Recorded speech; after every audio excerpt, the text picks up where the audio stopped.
We can suppress it, which is what we often do. Sometimes we have to do that in life to keep going forward. But eventually, when we suppress those things, they do tend to bubble up sooner or later. And the longer it takes, honestly, the more destructive that experience can be. So in Akashic Trance work, we focus on release. We want to let go of all the stuff that we're hanging on to.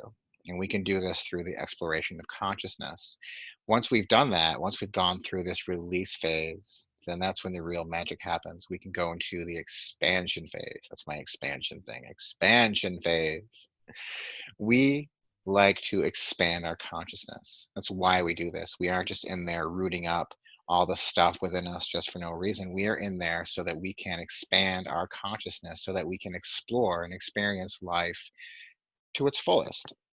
So some of the things that we do in the expansion process is exploring past lives, connecting with ancestors, connecting with our star family, connecting with ourselves at a deeper level. Ultimately, that's the most important thing, connecting with ourselves at a deeper level. So how do we do all this stuff? It's pretty simple, but it's also very profound. We go into different states of awareness, to different states of consciousness.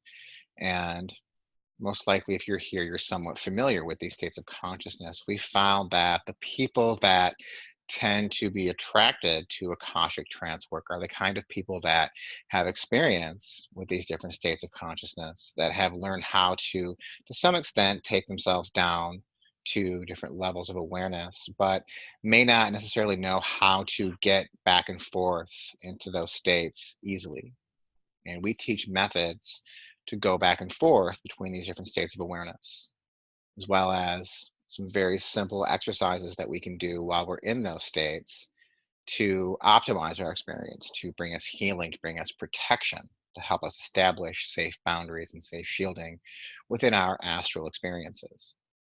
When I talk about astral experiences, I'm using that term maybe a little bit differently from what you're familiar with. When I talk about astral experiences, I'm talking about all those experiences that are non-physical, that are not predictable by simple physical laws. If I drop a ball, it's going to land, right? It's going to fall. That's a physical experience. If I drop an imaginary ball, it may not land, it may fly away. That's an astral experience. All of our imaginative, creative capacities are astral experiences. Now, the ultimate astral experience, according to many people's definition of the term, is when we project our bodies, our light bodies out to another dimension or another place or maybe another physical space. And that is possible, but we don't have to always do that. We don't have to go to that extreme. Anytime that we're engaging our inner space, we are activating our astral awareness. So how do we engage our astral awareness at a deeper level? Let's talk about the different states of mind that we can enter using our trance induction techniques. We talk a lot about alpha states. Alpha states are very relaxed places. Whenever you're daydreaming, whenever you're kind of just relaxed, maybe lightly meditating, you're most likely in an alpha state. And these are the brainwave patterns that can be measured on an EEG, right? Alpha waves are very relaxed, as opposed to beta waves, which are present when you're active, when you're doing stuff, when you're focused in your physical environment. Maybe if you're feeling any kind of anxiety or fear, then you have a lot of beta activity going on. The more that you bring in your alpha awareness, the more you begin to look inside, the more you activate those alpha waves, you'll diminish those beta waves. It'll help you to relax. Relaxation is very important in this process, and we teach some techniques to help us relax into an alpha state very easily. Most likely, you go to an alpha state very easily, very readily, every time that you're kind of daydreaming or, again, just kind of spacing out or fantasizing about something, engaging your inner world, contemplating your feelings, any of that stuff. You're going into an alpha place. And as long as you stay relaxed, you'll stay in that alpha state. And there's a lot of power in these alpha states. So even though they're very easy to get to for most of us, we don't always see their value, especially in this society where people that are kind of daydreaming, kind of spacing out are not really respected. Honestly, we're not treated like we're doing anything productive when we're kind of just daydreaming off.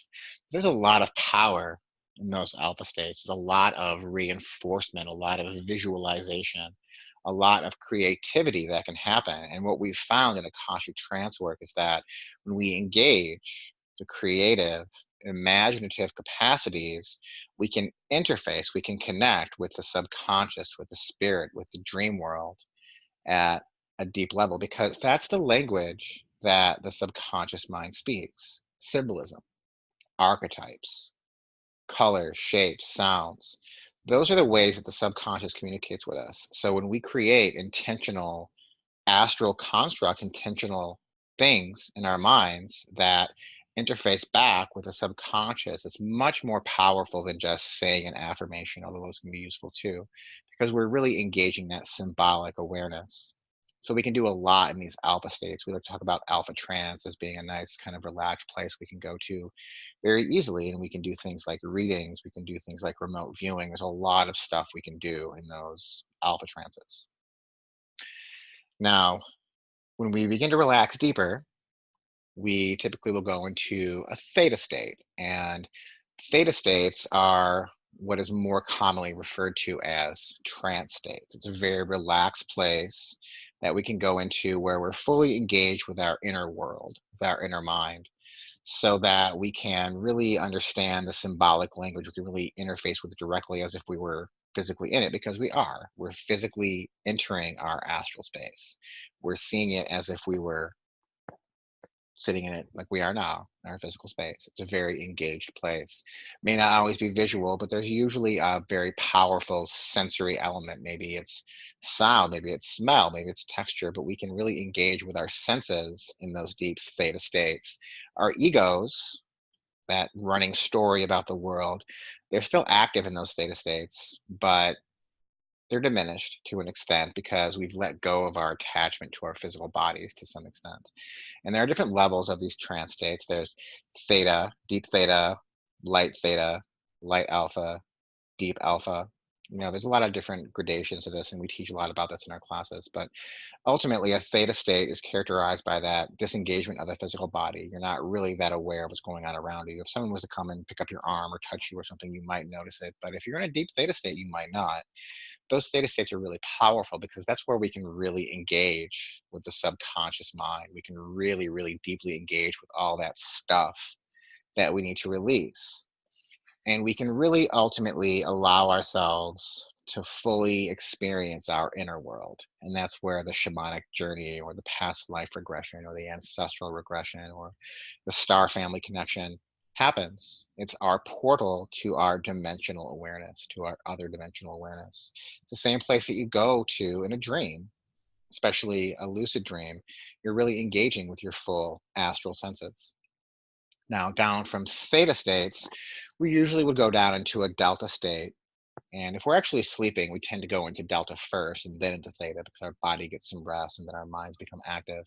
Those delta states are very relaxed. The mind is completely at rest. There's not a whole lot of engagement with our subconscious at a visual level, but our bodies are still capable of receiving healing.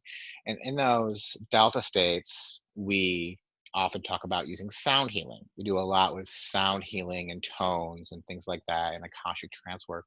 And we'll actually demonstrate a little bit of that, how the toning works. But the delta sleep is a very receptive place where a lot of deep level healing can happen, that even the sort of engaged consciousness of theta trance may not be always great for. Sometimes we just need to lay back and receive.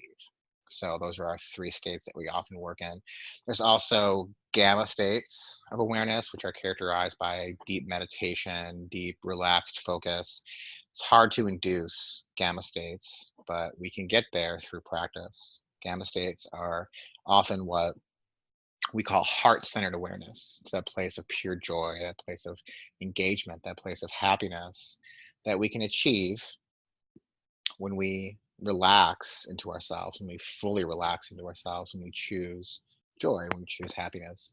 We're not always going to be in those gamma places, but when we can cultivate that awareness, then we've really reached another level. We've really done an expansion. So a lot of our expansion is moving towards that kind of gamma state awareness. But before we get there, we need to learn how to induce some different trance states. right?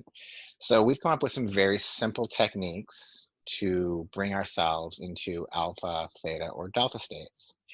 And the first tool that we use is a very commonly known one. It's just breathing cycles. So if you're familiar with different meditations, with yoga, with pranayama, with any of those things, breath work is very common, right? We can use our breath to key in to any state of awareness that we want to get to, right? So we've come to understand that there are some specific breath patterns we can use to move ourselves between these different states. So the alpha state, it's pretty easy to get to. We get there all the time. It's just a slightly deeper than normal breath, usually about 5 to 7 seconds on the inhale and 5 to 7 seconds on the exhale. And some people find they want to do a hold. So they'll go 5 breaths in, 5 counts in, hold the breath for 5 seconds, and then 5 counts out. Or they may just count 5 in and count 5 out.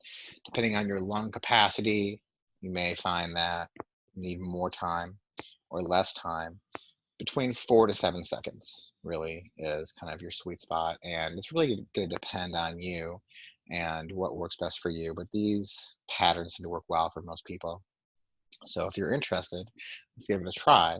And we can bring ourselves into a nice kind of relaxed alpha state very quickly, no matter what state of mind that we're in. It's a great relaxation tool, and it helps us to understand our awareness at a deeper level. So let's give it a shot, if you will. So just breathe in for 5. 1, 2, 3, 4, 5. And out. 1, 2, 3, 4, 5. With a variation, you can breathe in 1, 2, 3, 4, 5. Hold 1, 2, 3, 4, 5. And out 1, 2, 3, 4, 5. If you do choose to hold, it can sometimes be helpful to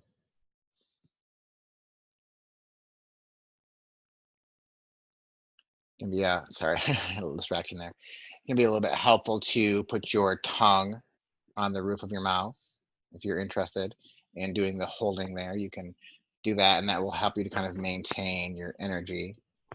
And you should be able to very easily allow yourself to breathe down to that alpha state very easily. So again, 5 breaths. 1, 2, 3, 4, 5. 1, 2, 3, 4, 5. And you'll notice as you do that, you become a little bit more relaxed. You become more engaged with your subconscious, with your feelings, with your thoughts. You're just kind of relaxing in, and your mind might start to wander a little bit. You might start to kind of move off to another dimension of awareness. And that's okay. That's what we're trying to do, right? And as we relax even deeper, we can take ourselves down into a theta state. And the theta breath is between 7 and 9 breaths. You may go as long as 12 if you have big lungs. I wouldn't recommend going longer than 12, or you'll most likely breathe yourself down into a delta state. So the 7 breath count will bring you into a theta state very easily. So let's just give it a shot, just a couple times. 1, 2, 3, 4, 5, 6, 7. 1, 2, 3, 4, 5, 6, 7. Let's try it out. 1, 2, 3, 4, 5, 6, 7. 1, 2, 3, 4, 5, 6, 7. So, yes, it's a very powerful way to relax ourselves very quickly. The breath is an amazing tool that we can use to relax ourselves, to work with our consciousness. You can also do longer breaths to get yourself into a delta state. Usually that's going to be 9 to 12 or even more breaths. Usually the deepest breath that you can do will bring you down to a delta state without, panicking yourself because you're holding your breath. You don't want to do that. You don't want to hold your breath. Just Deep, natural breaths will take you down to that delta state. But if you're trying to cultivate accessing different states of awareness, which is much of what we do in Akashic trance work, it's helpful to begin by being mindful of how deeply you're breathing because we want to be able to remember our experiences, especially in the theta states. If we get down to a really deep theta state, often the case that we don't remember what happens, right? So we want to be able to kind of maintain ourselves at this sweet spot between alpha and theta awareness. And that is what will allow us to fully and deeply experience different trance states, different dimensions of awareness, and being able to remember those things, which is helpful. We want to be able to remember those things because, a lot of us spend a lot of this time in our dreams working on this stuff, but we may not remember what happens in our dreams. We may not remember what sort of astral experiences we have in our dreams. But doing this sort of conscious theta connection allows us to access our dream states, our dream awareness, our symbolic language from a conscious place. So there are other ways that we've developed to get ourselves into these trance states. And there are, of course, many, many different ways to achieve trance states. So we're just going to kind of name a few here. And one of the more enjoyable and more pleasant ways that we can bring ourselves into a trance very easily if breath work isn't working for us, if our minds are too busy, if we're experiencing a lot of physical discomfort, if we're very distracted. There's another way that we can bring ourselves into a trance state very easily, and that's through the practice of toning, which is essentially just using our voices to produce tones at different parts of our bodies. So it's not exactly like singing. It's a little bit like singing. It's more like humming, although you can be as vocal and as loud as you want to. It doesn't matter what sound you make as much as where you do it in your body, right? So toning is very, very powerful, and it's one of the more primal ways that we relax. You think about how a mother soothes a child, it's through humming, right? Humming, the vibration of sound in the body is very primal. Sound is the organizing structure of the universe. So when we produce sounds that correlate to different parts of our bodies, we can direct our awareness, our consciousness to different states. You may be familiar with things like mantra, chants, things like that. It's very similar, but toning is more basic. Toning is very simple. It doesn't have to sound good. We're not performing. We're not trying to sound good. We're just vibrating sounds into parts of our body just to feel the vibration. The vibration is what brings us into the different trance states. So there's a couple different tones, rather areas of the body that we tone into that we focus on. To bring ourselves to an alpha state, it's helpful to tone into the nasal, third eye, throat region, the entire head basically. We want to focus on this part of the body. And it's really nice, really easy.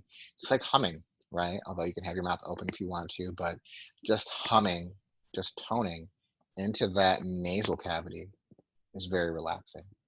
So if you want to give it a try with me, I don't know if you'll be able to hear it over this mic, but just give it a shot. You can kind of feel your nose bones vibrating if you do it correctly. Mm.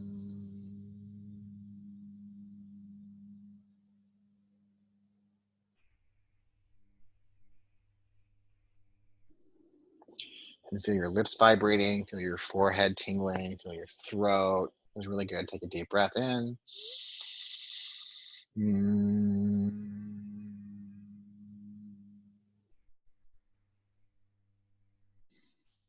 Feels really nice. And if you're a musician or a singer, this probably comes natural to you. But even if not, or regardless, you don't have to sound good. You may have to let people know in the other room that you're doing this if you become loud. But it's really nice, relaxing thing. You can do this with friends, you can do this with family, you can do this with partner, you can do this with a child. It's a lot of fun. It's very relaxing exercise.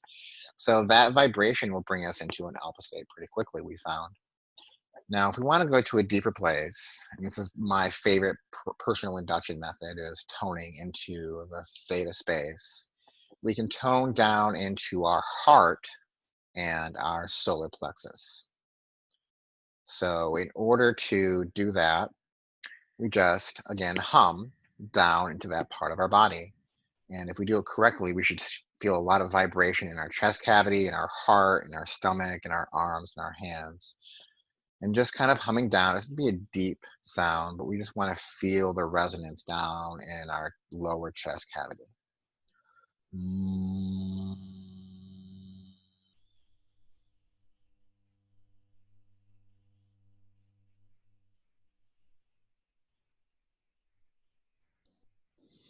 It's very relaxing. It was really nice. It's a lot of fun. And again, you can do it with other people, and it's kind of a nice communal exercise, feeling the sound waves kind of bounce off each other. So that's toning. And those are two very simple ways that you can bring yourself between these different states of awareness. Now, how do you know what state of awareness that you're in? It's very subjective. But again, if you're in an alpha state, you're very much aware of your external surroundings. You can probably speak to people. Your ego is still engaged, but you're engaging also with your inner world, with your astral space. You could actually go through your entire waking life in an alpha state. Many people do without really knowing it. But when you go into a beta state, you know it because you're very charged, you're very active. So bringing yourself down to an alpha state consciously can be a very useful tool. Now, when you're in a theta state, your ego is diminished to the point where you don't really care about your external surroundings so much. You're just kind of in your own visual, emotional, creative experience. And if you're in a delta state, you're probably not aware of anything. You're probably just completely asleep or very close to it. Although sometimes a deep theta can feel like a deep delta, but you'll know because you'll be able to wake up very quickly. It's hard to wake up quickly from a deep delta. It's kind of that groggy feeling that you get in the morning sometimes, right? But coming back from a theta state should be pretty easy. So you can control these different states of awareness very easily by breathing, by toning, and there's many other methods too, but they're just some very simple ones that we've learned, and we do teach you more in depth in our initiation course and also privately. So if you're interested, let us know about that. So I appreciate you bearing with us through all of that. So I also wanted to talk about the other thing that we focus on very heavily in Akashic Trance work, which is the concept of the astral boundary. Now, if you recall, when we talk about astral space, we're talking about everything that's inside, right? All of our thoughts, all of our emotions, all of our feelings, all of our creative, imaginary, subconscious, spiritual stuff. It's all astral, it's all within, it's all non physical.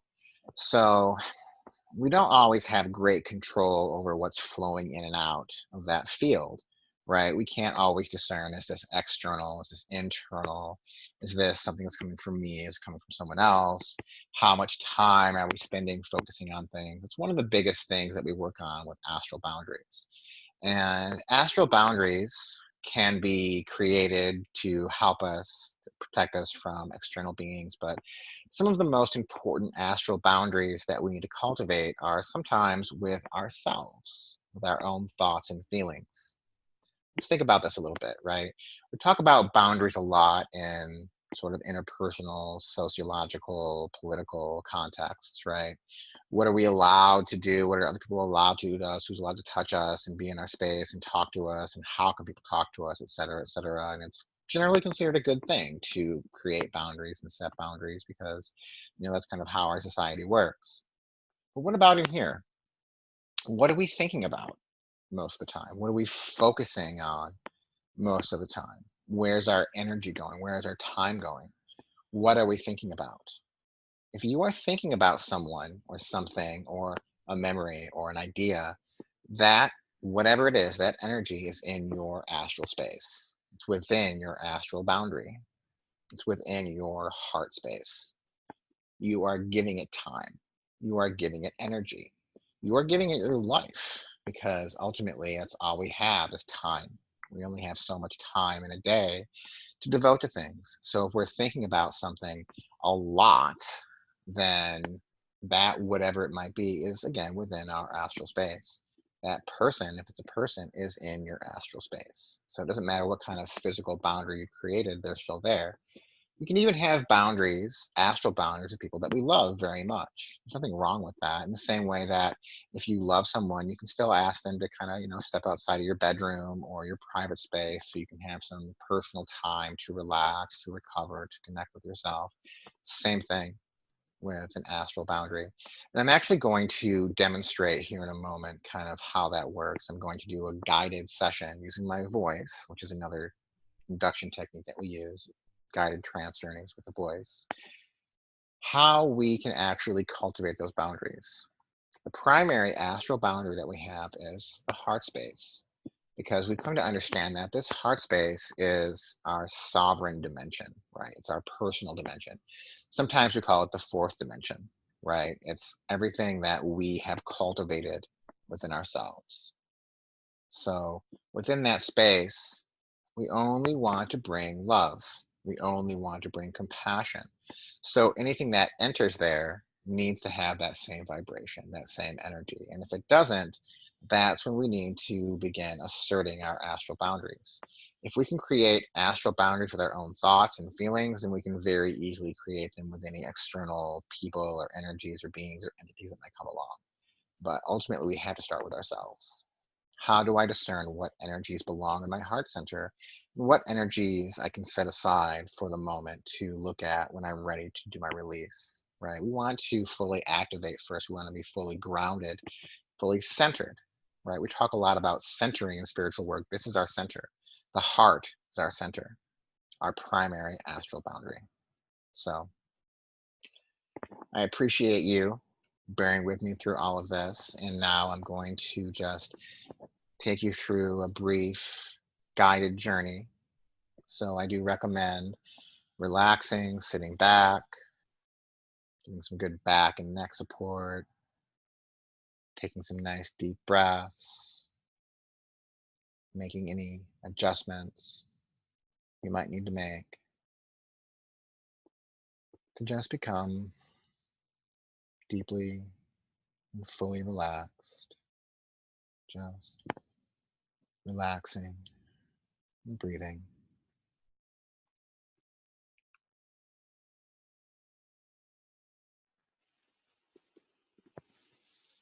And as you find that nice, relaxed place,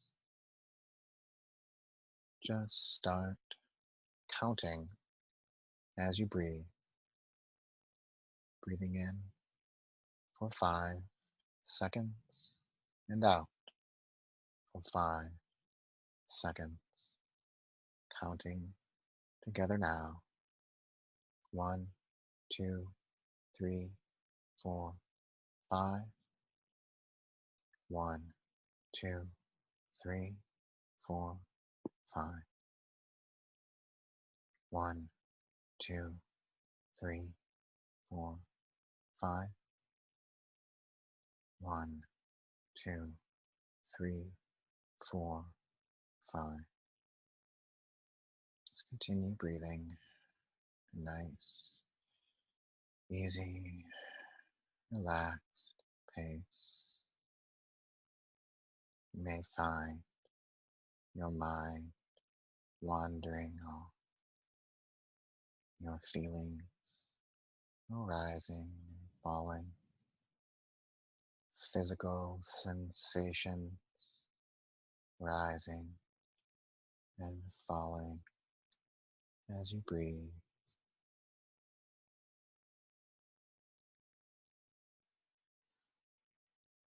You may begin to just daydream or fantasize, visualize, imagine anything that comes to you.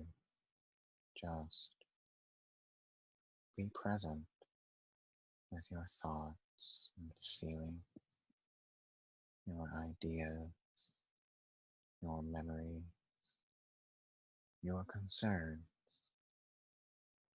your worry. Just allow them all to be there, purely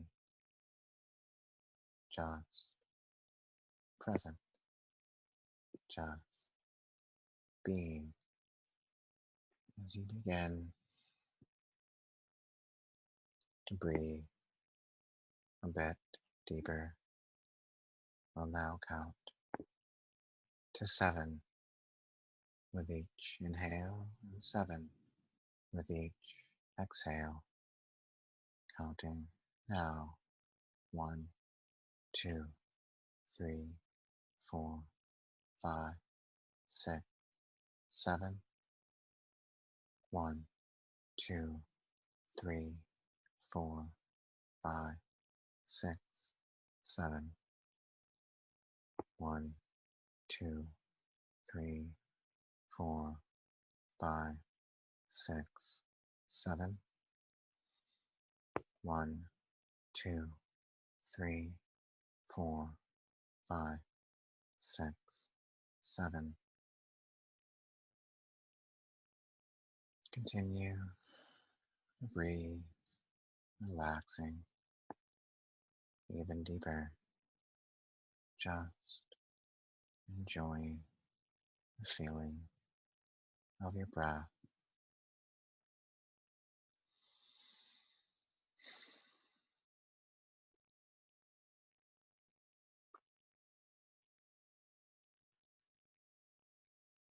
And as you relax, just begin imagining a safe, warm, happy place, a place from your memories or daydream or fantasy, a place from your imagination or a place you've been. It doesn't matter as long as you feel safe there, as long as you feel at peace, as long as you feel relaxed.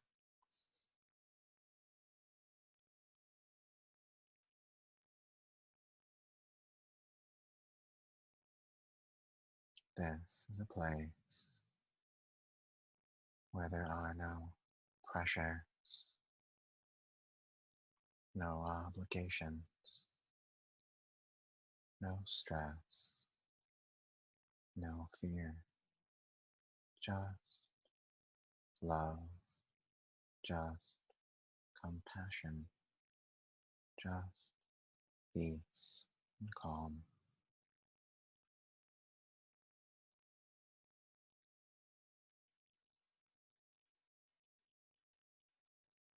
Take some nice deep breaths there,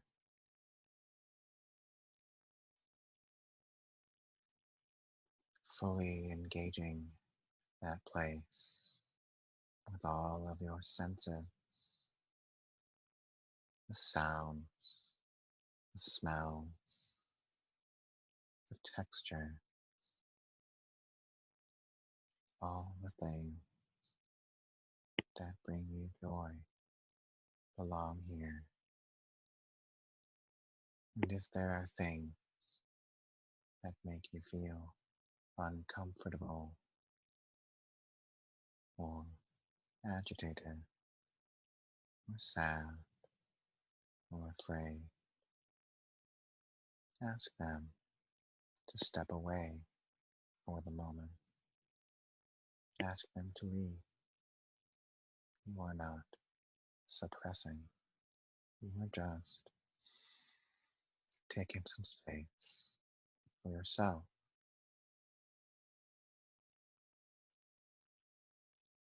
some space to cultivate your personal energy. It's okay to do this. There is nothing in the world that requires 100% of your time and energy.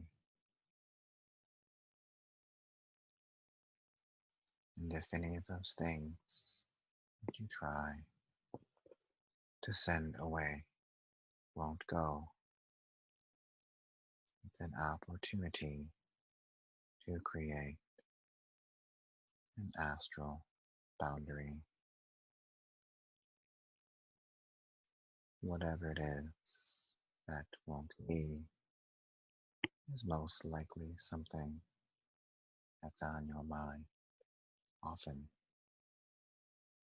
Maybe it's a person, maybe it's a memory, maybe it's an idea, maybe it's something you love or someone you love. requires a lot of attention.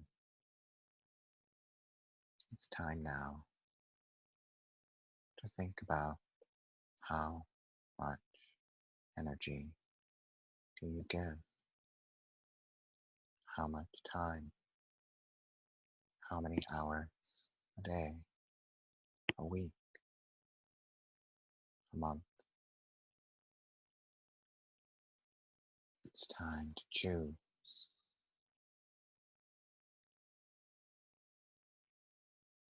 How much time do you want to give?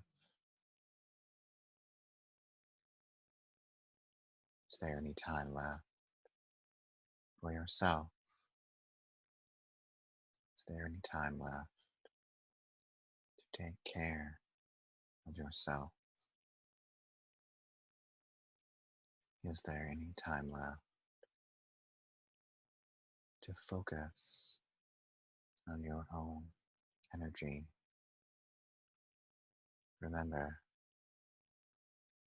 even if you create a boundary with someone you love, this is a compassionate act, allowing you to cultivate your own energy so you can be a better friend, a better partner, a better parent, a better person. These are the spaces where we connect with ourselves. This is the space where you can just be you without responsibility. How much time are you going to spend here each day?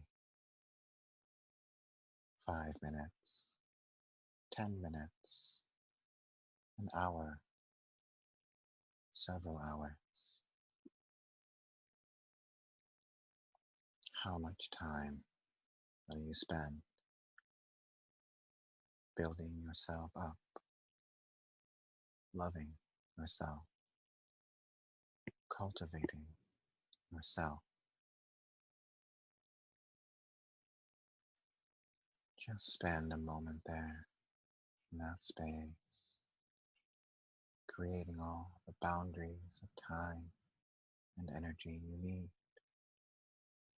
You may find things come in that are not worthy of any of your time. You may find things come in that are worthy of most of your time. But regardless, you can still have time for yourself. Whatever your responsibility, whatever your obligation, you can still have time for yourself.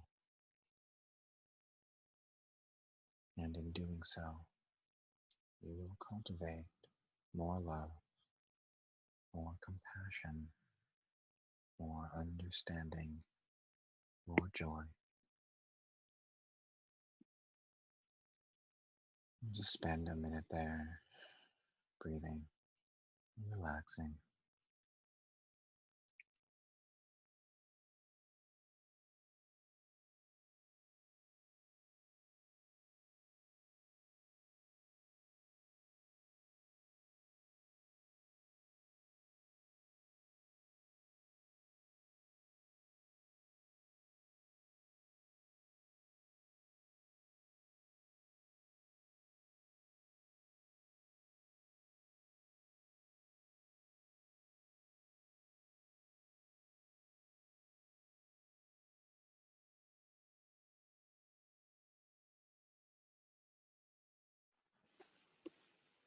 Just take a couple more breaths and gradually begin bringing your awareness fully back to your physical body, to the physical room that you're in.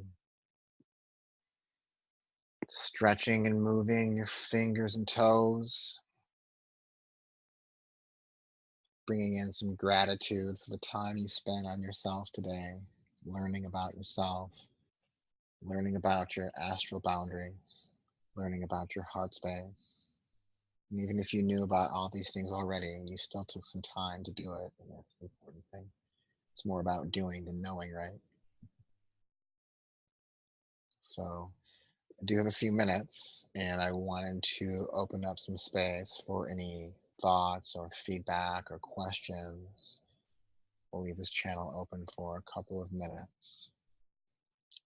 As we wait, I wanted to just talk about some of the things that we do at Akashic Trancework. We do a lot of private work with people. We do one-on-one sessions, helping people go through the activation, release, expansion, helping to explore past lives and ancestors. We also do readings that we channel in ourselves, Akashic record readings, where we can bring in knowledge from the eternal Akashic record. And we also have a course that we teach, which we call the Akashic Trancework Initiation, which includes 28 lessons on all the different aspects that we've learned about, involving different states of awareness, involving activating our energy, releasing those things within us, all of the stuff. We have some very specific tools for that. We also explore in the expansion phase some specific tools that we can use to go into the Akashic library to read our record, to read the record of others. We explore connecting with our light body, our Merkaba. We explore connecting with our star family.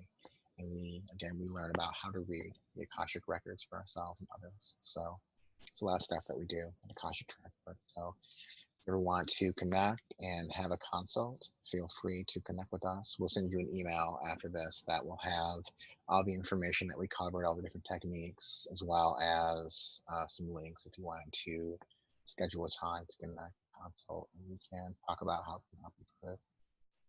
So thank you so much for joining us. I'll just leave this channel open for a couple more minutes while I just relax into my own alpha state in case you have any thoughts or feedback or feelings. And then I'll just move on.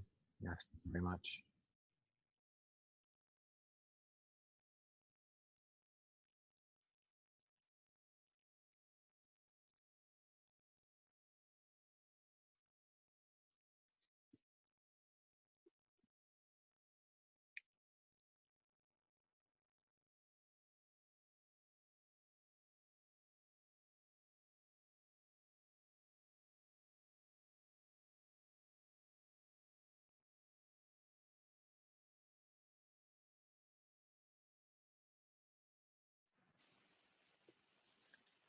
So with that, we'll go ahead and wrap up. Again, thank you for being here. Your child, your time.